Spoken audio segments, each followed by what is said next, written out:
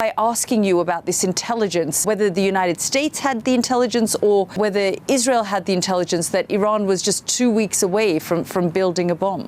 This is not intelligence, it's pure fabrication. There's no way that Iran would have been 2 weeks away from developing a bomb. I mean, the head of the International Atomic Energy Agency has said clearly that they didn't have a structured program to build a bomb.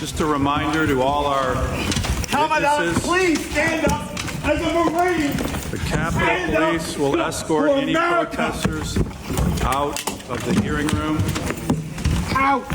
No one We ask for wants to calm in fight these hearings. for Israel. His hand! Oh! His hand!